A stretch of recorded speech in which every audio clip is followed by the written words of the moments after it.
Dear Founder, as you know, there's no blueprint for entrepreneurship. You wear so many hats, you burn the midnight oil, you pour your heart and soul into everything that you do. But without a doubt, the journey is worth every single second that you put into it. I'm Lindsay Pinchuk, host of the Dear Founder podcast. I say this because I've lived it for over a decade. I started my first company with $500 in my pocket and a baby in my belly. I grew it and I sold it all. This podcast is my weekly letter to you. We'll talk all things starting, growing, nurturing, and in some cases, even selling a business. Together with some of my closest contacts, I'm here to help you find your own success, whatever that means to you. The ride as a founder is the ride of your life. So come on in and join me for another episode that will get you one step closer to reaching your own founder goals. Welcome back to another episode of Dear Founder. I'm your host, Lindsay Pinchuk. I'm an award-winning entrepreneur who's been building brands for as long as I can remember, since college, for nearly 25 years. And in 2010, with just a $500 investment, I founded, built, and scaled a seven-figure business, a community for parents and parents-to-be that eventually reached 3 million people per month. And then I sold it. In 2021, I made the decision to exit in order to show up and serve a new community, female founders. This podcast is my twice-weekly letter to you to inspire you to find success through your own entrepreneurial endeavors. And today, we are talking to a veteran of the internet, a woman who has been around the blog for a very long time, and someone who I have watched from afar for years. Having the chance to have her on the show is truly an honor, and I can't wait for you to meet Joy Wilson, otherwise known as Joy the Baker. This podcast is the show I wanted and needed 13 years ago when I became a female founder. If there's anything that you want to hear about or anything that you want me to share or any way that I can help you through your own entrepreneurial journey, I invite you to reach out. Simply email me at lindsay@lindsaypinchuk.com, or you can shoot me a DM on Instagram at lindsaypinchuk. And if you're inspired by today's episode, I invite you to share it. Text it to a friend or share it in your stories. If you tag me at Lindsay Pinchuk or at Dear Founder, I will absolutely come and say hi. And as always, if you like what you're hearing, we would love it if you left a 5-star rating or review, as that's how other entrepreneurs discover our show and the incredible stories that we share here each and every week. So like I said, I've watched Joy Wilson from afar for quite some time. She started her blog only a couple of years before I started my first company. We both grew up and grew our businesses through many of the same triumphs and hurdles that the internet and social media threw our way. And the thing that I love most about today's conversation is the fact that while Joy and I agree on a lot when it comes to building a brand, we agree wholeheartedly on one thing, that your content and your community are the foundation you build your brand upon. You've heard me say it so many times, and you're going to hear Joy solidify it today. Joy Wilson is well known for her daily dabbles in butter and sugar as her blogging alter ego, Joy the Baker. A California girl who now splits her time between New Orleans and Houston, Joy is a 100% taste buds taught baker and home cook. Since 2008, Joy has shared her indulgent and comforting yet approachable recipes through her popular blog, joythebaker.com, inspiring home cooks of all ages to try new things. She's also a 3-time cookbook author and editor-in-chief of the biannual Joy the Baker magazine. Through it all, Joy proves that baking is not about all the latest gadgets and high-tech gizmos. It's about stepping into the kitchen with a monster sweet tooth and baking up something beautiful right out of the oven. Joy's won numerous awards for her online work, including Sever's Best Baking blog, and she's been named one of the top 50 food blogs by the London Times. She's also been seen in New York Magazine, Better Homes and Gardens, Sunset Magazine, and Country Living, just to name a few. And you've probably also seen her on the Today Show. She has her own baking and breakfast mix product line with Williams-Sonoma and a capsule collection of culinary-themed necklaces and earrings with Delicacies jewelry. You can keep up with Joy on Instagram at Joy the Baker and her cake-based passion project at Drake on Cake. On any given day, she can be found with a bag of cookies and a pound of butter in her purse. All of the links to find her are in our show notes. But for now, please come on in and meet the delightful Joy the Baker. So today we have a very special guest on Dear Founder, and I just told her I've been watching her from afar for a very long time because she got into blogging a little bit before I got into Bump Club. And she's always kind of been on my radar and someone that I've seen around the internet. And now I'm so excited that I have gotten to put a name to a face in person and have had a conversation with her prior to hopping on here. But you probably know her from Instagram or TikTok. But Joy Wilson, who is otherwise known as Joy the Baker, has been online since 2008, which is incredible when you think of how far the internet has come since then.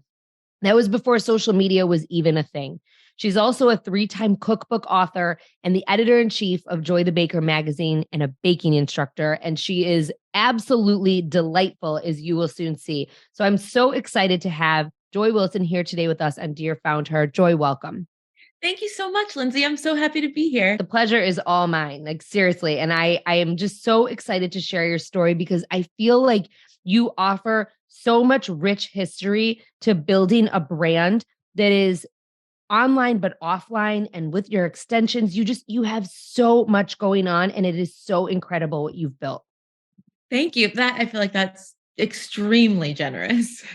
It is not extremely generous, it is the truth. So I would love for you to take us back to 2008 and tell us how you started your business. Oh my gosh, I can't believe 2008 was 15 years ago.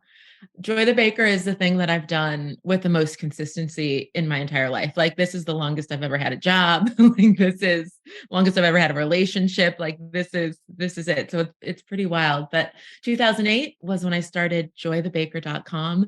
And I don't know if you remember that back then. I feel like an elder on the internet, and that's okay. But people weren't making a living out of posting on a blog. We were like fresh out of posting on our live journals. So it wasn't a career, and it wasn't something that I thought I could turn into a career. But what I thought I could turn into a career at the time was having a wholesale baking business. I had several jobs at that time. I was a baker and I worked in a coffee shop. I was a student. Like, I was just doing all the things. And I thought that my career was going to be as a baker baking for people. And so I set up my website and started to take orders from people. I would make custom cakes. I did a couple wedding cakes. I joke around that I ruined a couple weddings because I am not a wedding cake maker. Like, turns out that's not me. And I would sell my baked goods to coffee shops around Los Angeles as well. All of this was just like out of my home kitchen. So that's really how Joy the Baker started. I was Joy and I was trying to be a baker.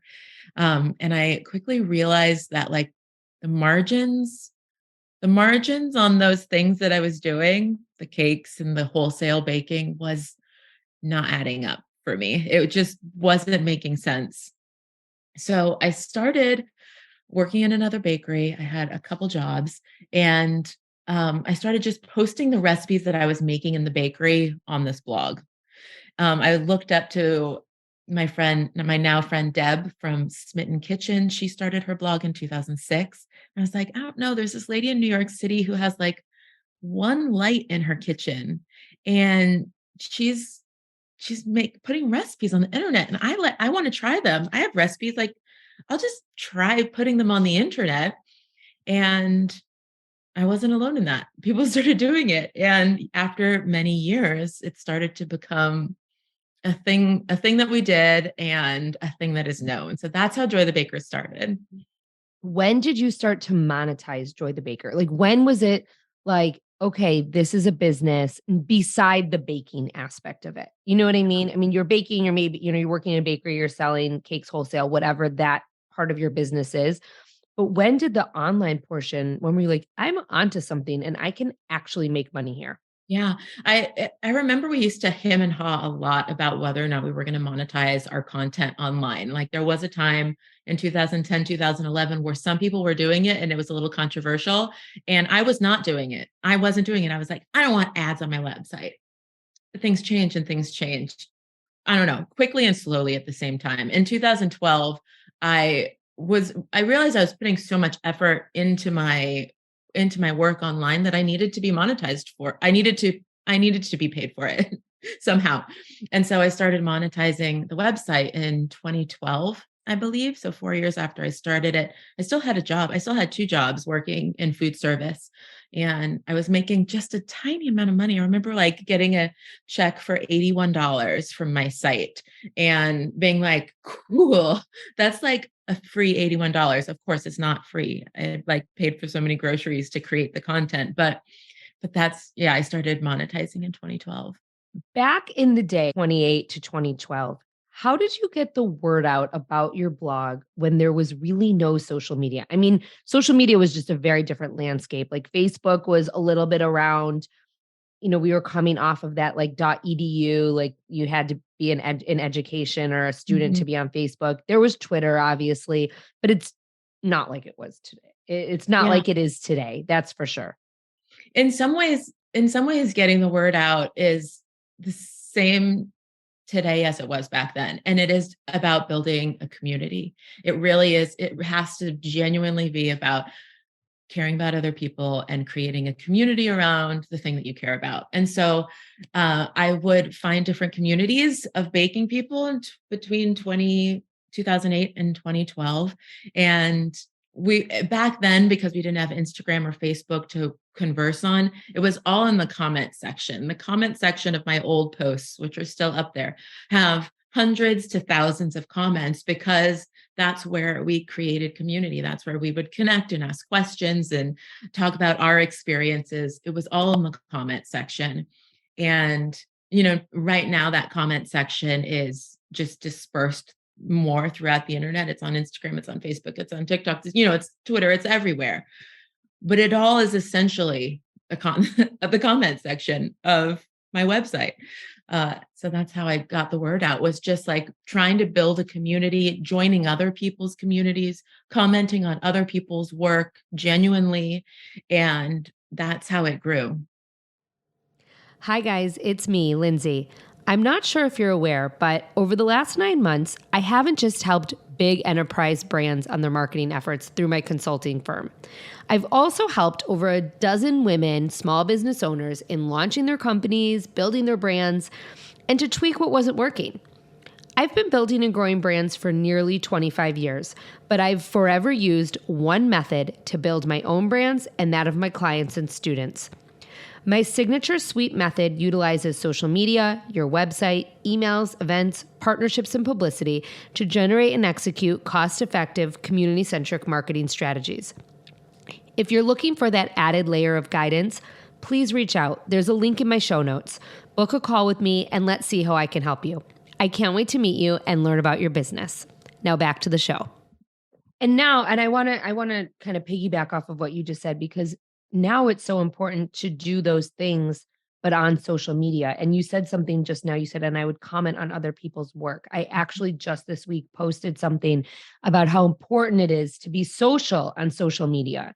Yeah. And you are living proof of this because you were social on your own media before you had to be social on social media. But you can't just like post and run Right. and expect that people are going to come to you. And, I shared this whole thing this week about how, like, if someone's going to feature you and share you and talk about you, like, you should engage with them and share it too and say thank you. And like, right. And there's all these, it's not rocket science, but when you do those things, that's when you see your community grow. And so I'm assuming your community has just, I know it has, but it's exploded because of Instagram and TikTok and Facebook and Twitter. And I mean, it put it on a whole new playing field.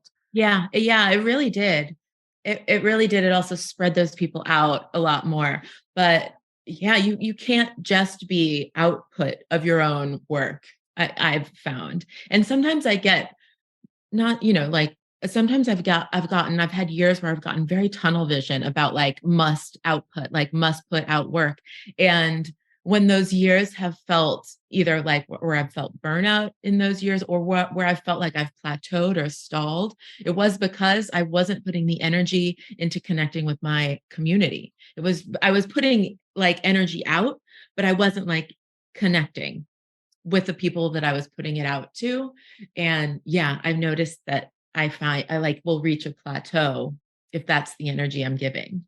And it's interesting. You and I talked before we hopped on just about how long the two of us have been kind of in this world of digital media and in digital promotion. And I think that, when you think about what you just said and the conversation in the back and forth that you and I just had, you said something also. You said it's really not that much different, now than it was before. And I think that that is so important to hammer home, especially to new entrepreneurs and younger entrepreneurs, that it really is that back to basics engagement and community, not going viral. Right. Gosh, everyone wants to go viral, but what do you have for people after you've gone viral? Like, what do you have to offer? And maybe there is something that you have to offer, but you have to like foster that genuine care for other people so that you have something to fall back on, or you have something to offer when you do go viral, or like whatever that is. I'm just so 100%. And I appreciate you saying that, because I think a lot of people don't realize how important that is. yeah. Like what's the foundation, What's the foundation? And having a foundation is key to any business, Yeah. right? Like, I want to ask you one more thing about social media. I have a million questions for you, but how do you feel about the fact that your comment sections are now owned by other companies? Mm, I mean, you just said my comments are on my website. They've, from back in the day, they're still there. They're still on the post. And at that time, you owned those comments and that mhm. content. And now when you are putting the content on other platforms, you don't own that anymore. Yeah. So, one, how do you feel about it? And two, how do you harness those communities so that they do become something that you own? Gosh, I that's a good question. I don't know if I've ever felt like I own my community. I've never had that feeling. I feel like I own my work, but the idea that that kind of community is now spread out, or like the comments are owned by other companies, I don't know. I feel like I've been in the game so long and I've seen so much change in the game that I always expect there to be some like huge shifts. And what what stays true is my work, the quality of my work, the creativity of my work, and my ability to connect with people. And so like that's my constant. And where things go, where people find me is always going to change and ebb and flow. And like that's the stuff you have to just go with. When things do shift, and when things do shift in a huge way, which we've all seen it happen, especially when, one of the platforms makes a big change, how do you adjust? It's hard. It's hard. It's hard. It takes time. It takes time, I feel like, to recalibrate your mind to the shift. Um, it also takes time to like, I've noticed recently that I've had to like kind of recalibrate my work, like recalibrate the videos I create, not recalibrate the recipes I make or the quality, but people want to see something different now with the rise of TikTok, and what works on Instagram doesn't work on TikTok. So you have to like stay true to yourself and your work, but find the flexibility in it. And I don't know, as I get older and a little bit more entrenched in the work that I do and have done, it's harder to make those shifts. But it's exciting too. Like there's so much different possibility in there, and like different ways to be creative, different ways to explore. I was really resistant to TikTok and creating there, very resistant to it. And that I was thinking about it this morning. It was to my detriment. It was just me being stuck in my own mud about it. Like I really got in my own way about it. And now I'm on there and I'm just having fun. I don't care. The You thing is, know, like, you don't care.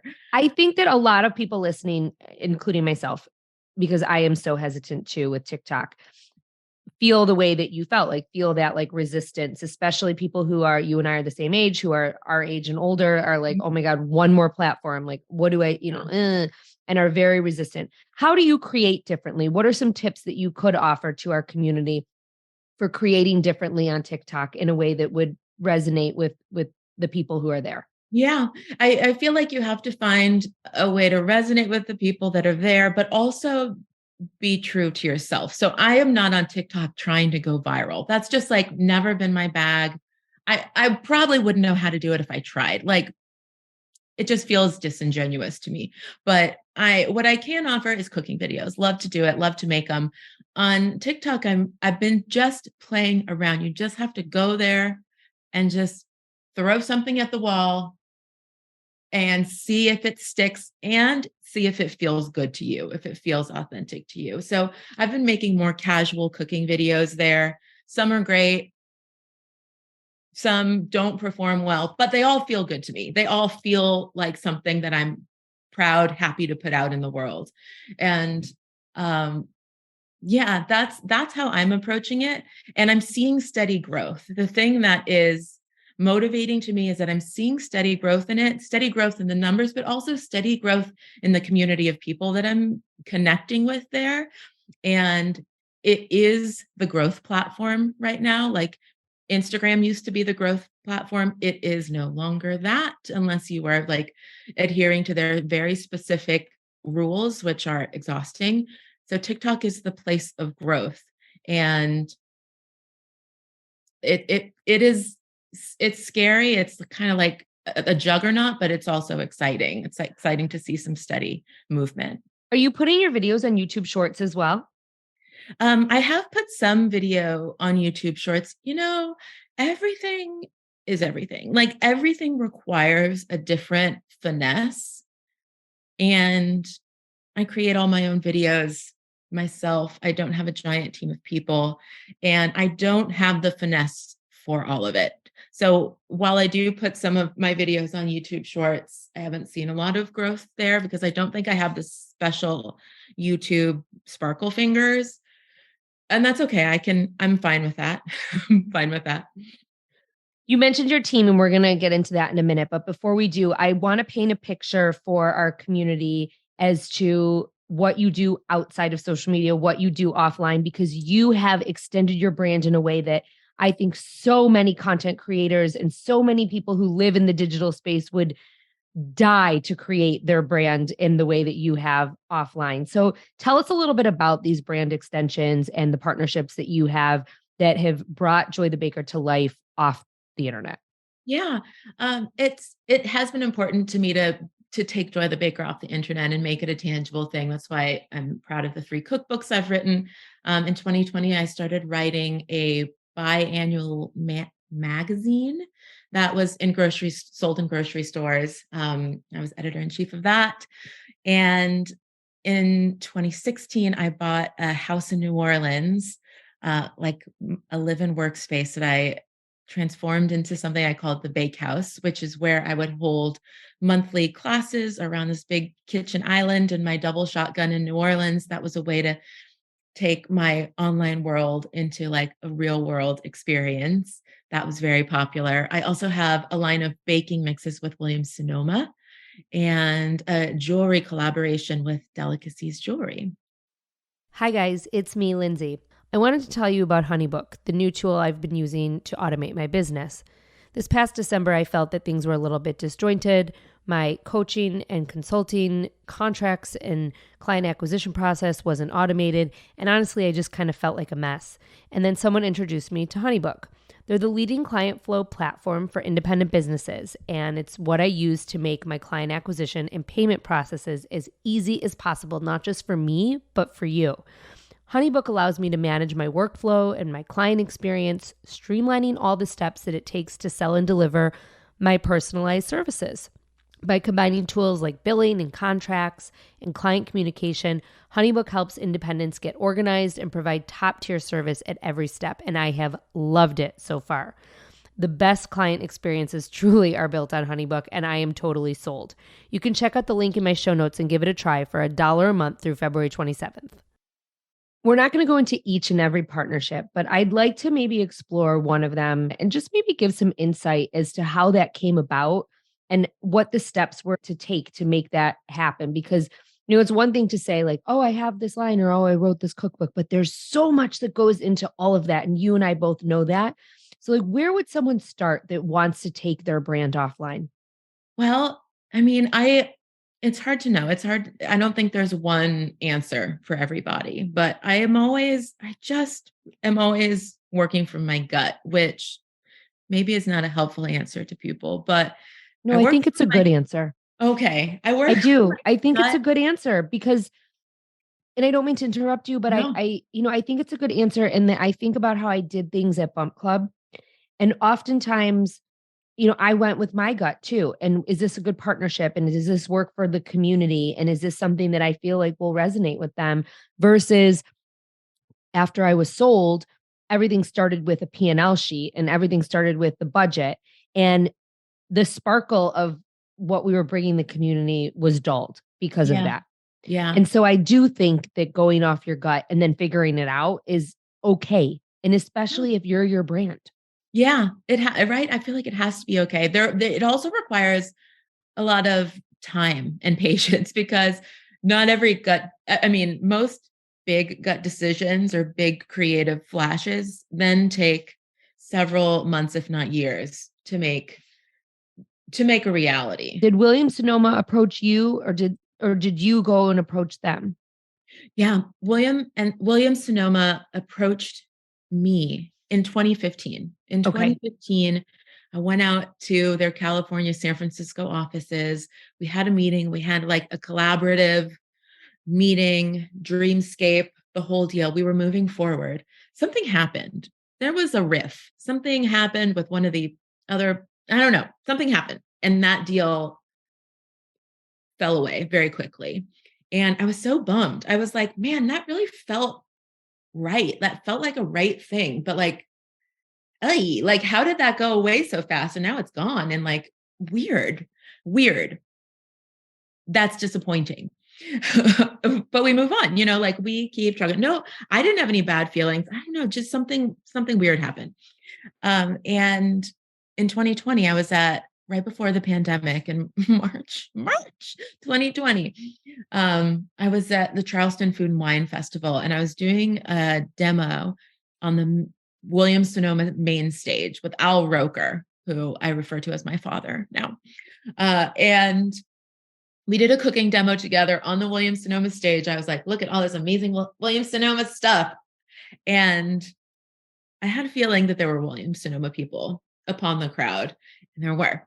My friend Kristen was there. My now friend Kristen and Jean, big folks at Williams Sonoma came up to me afterwards and they were like, remember that collaboration we were supposed to do? Like, let's talk about that again. I was like, wow. Like, I knew it felt right then.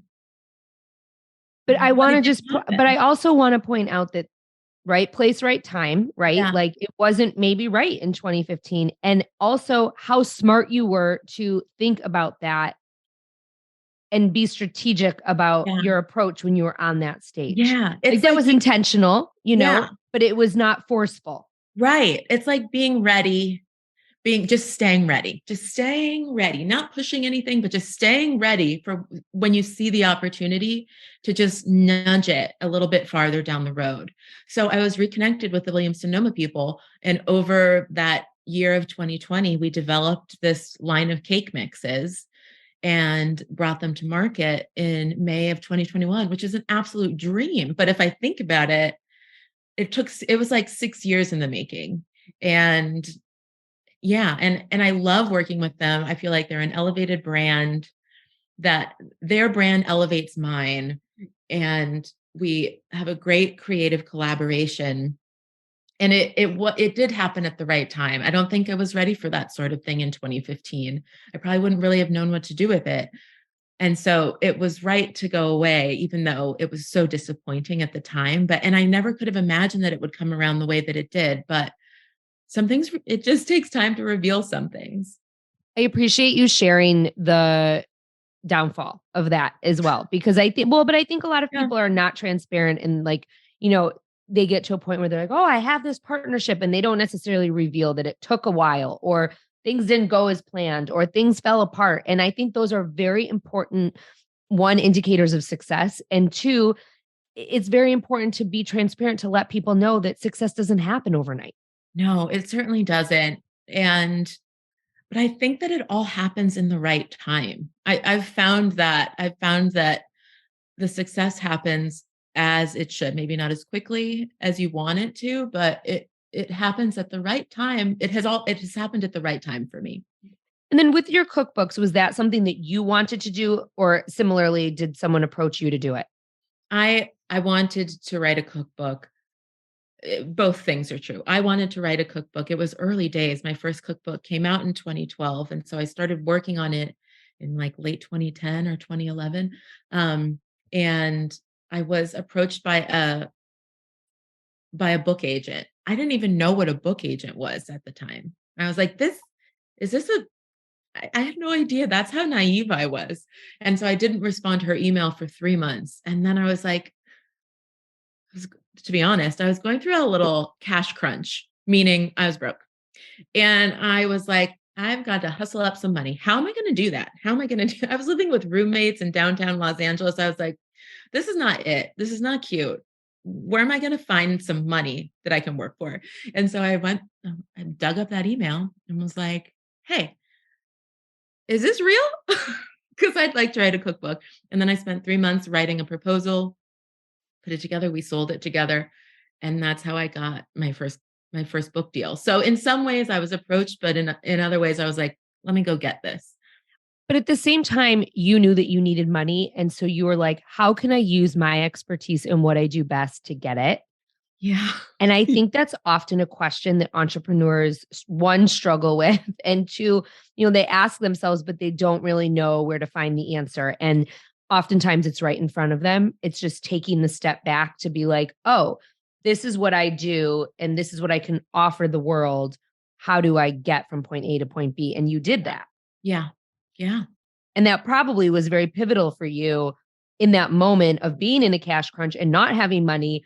But then all of a sudden you had a book, and then that book gives you content to talk about, content to sell, and it also builds your trust and builds your credibility. There's so many things that come from that book, which is Yes. just so amazing that you seize that opportunity. That was a big step. Getting that book deal and writing that first book was like, some steps in your business and building your brand are smaller steps, small steps that you make every day. But selling this first cookbook was one of my big steps. When you look at your business holistically now, what would you say is the area where you concentrate on most in terms of building revenue? Oh, I really still concentrate on creating quality content for people. That's the base of everything. So the blog, joythebaker.com, still gets a majority of my attention. That's the foundation. And so I put a lot of resources into that. I have a lot of like tech support behind that. I have an editor who helps me with that. I have a few contributors. I have a photographer. Like, it is the foundation. Um and everything drives to that. So it still has all the focus, as silly as that is. I remember a couple years ago, maybe like 2017, 2018, people were like, blogs are nothing. Like, nobody cares about blogs anymore. You should just start a blog on Instagram. I said, no, baby. And it's true, because that's what I want to own. I don't care about owning the community. I need to own my work, my content. And so, yeah, Well, that I love that you just, I mean, it was almost like I paid you to write that endorsement, because that's what you just said is what I teach all the time. And it's that you have to have a foundation, and that your content is everything, and everything comes off of your content. That is just how marketing works. That's how a successful brand markets themselves, is building the foundation from the ground up through the content. yeah. And that's what you've done. And you have a ton of history behind you. So Yeah. you I talked about your tech team, and you've mentioned your team here and there. What does your team look like now? You also mentioned it's pretty lean still. It is lean. It is lean. I keep it lean because I don't know, it's such an unpredictable world. I really want my employees to be able to count on me.